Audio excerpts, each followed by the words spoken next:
So before we dive into your research, can you tell us a little bit about your academic journey from your undergrad to your current position at SickKids?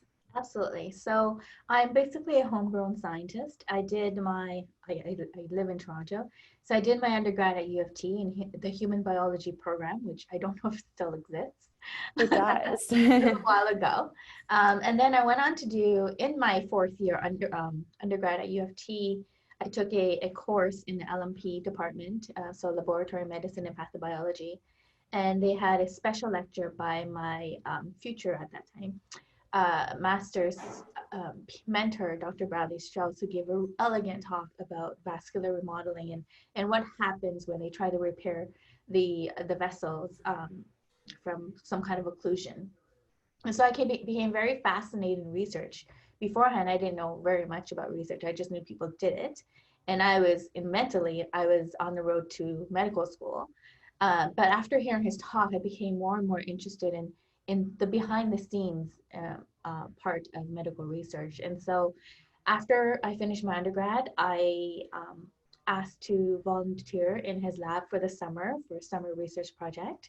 And I became so passionate about the work that I was doing there that I then decided I'm not going to med school right away. I'm going to do my master's with Dr. Strauss.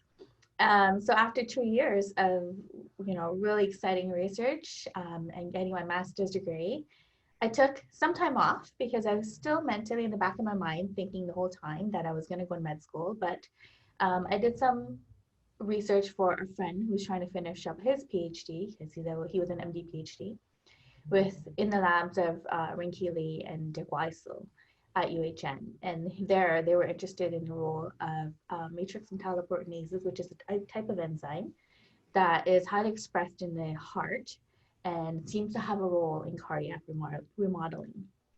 And so I did that for 8 months and realized that I actually really like research, and I'm not quite sure why I really think that I should go to medical school. And so I kind of abandoned that idea and decided to do a PhD. And I switched fields. I went from vascular to cardiac to thoracic, so the lung. Mainly because I felt that, lung regeneration and the role of stem cells. So at that time, I'm not going to say when because I might expose my age. At that time, the role of exogenous stem cells, specifically bone marrow derived stem cells, studies were showing that they might have a role in tissue remodeling. And certainly when I was working in Dick's lab and Rinke Lee's lab, they were looking at the role of bone marrow stem cells and how they have a role in cardiac remodeling. Of course, there was a lot of controversy behind it, but it was exciting nonetheless. And so I wondered whether the same type of stem cells could also have a role in lung regeneration, whether it's after, repairing the airways after some disease or respiratory infection, or even after lung transplantation. And so then I decided that, where I really could make an impact was the lung field, because it was a new field. There wasn't a lot of players in that field at that time, and I wanted to make a huge impact. And so I decided to switch from cardiac to the thoracic to the lung, the neighboring tissue, and join the labs of Dr. Tom Waddell at that time. And he was a new scientist at that time. So it was great because it was a very small lab and I got a lot of attention from my mentor. And after 4 years, we published quite well, looking at the role of these bone marrow derived cells and whether or not they played a role in lung regeneration. And I became an expertise essentially in the lung regeneration aspect. But the whole time I felt there was something really missing in my training. And what I felt was the whole developmental aspect and the role of endogenous stem cells and how they actually might play a bigger role than these other sources of stem cells that's not within the lung tissue. And so it just so happened at that time, as I was finishing my PhD, that Dr. Shinya Yamanaka, who, as you all know, is a Nobel Prize winner for his discovery of induced pluripotent stem cells. So it was around 2006 that he presented that data. He didn't exactly say what was involved in the whole reprogramming process when he gave the international talk at the International Society for Stem Cell Research, so ISSCR.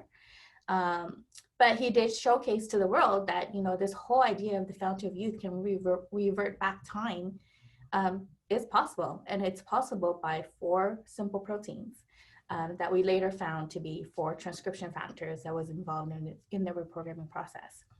And so it was at that time, as I was finishing up my PhD, that I learned that there were 2 labs in Canada that were capable of making these cells, these what we call iPS cells. And so I immediately wanted to jump on board on that bandwagon and try to study these cells, mainly because of their potential. So if you think about it, these iPS cells are very much like embryonic stem cells.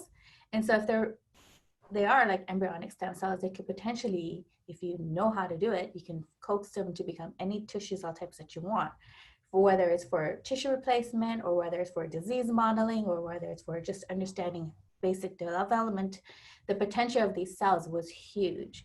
And so that's where I thought this is where I can really carve myself or carve my career path to be quite unique, that if I was to get an academic appointment, this would be something that would be uniquely to me. And so I joined the lab of Drs. James Ellis, who at that time at SickKids was one of the 2 labs that was able to make these iPS cells. And then to get the developmental aspect or training, I joined the lab of Dr. Janet Rossent, who is the leading or the world-renowned expert in mammalian development biology and stem cell biology. So I had two mentors to really mentor me in those areas. And so, you know, when I went first to interview with my postdoc supervisors, Janet and James, I said, listen, I'm only going to do this for 2 years and then I'm going to get a job. So fast forward 9 years later, I was able to secure my own independent academic appointment here at SickKids. And so now I'm running my own research program.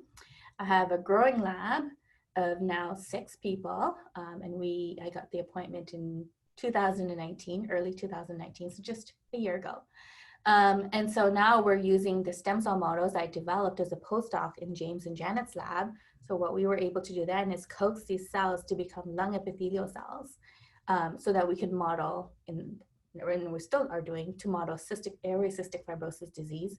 And we're using that right now to try to find personalized therapies for every individual with CF. We're also looking at, so that's a pharmacological kind of discovery. We're also trying to look at genetic approaches to try to cure CF as well using our stem cell models. So that's it's really exciting times for my lab right now to be involved in all this work. It is. Just something that I want to put out there. This is going to be really helpful for our viewers because I know there's a lot of people in undergrad who are definitely unsure or feel attracted to like out of life sciences, like, hey, I want to do medicine.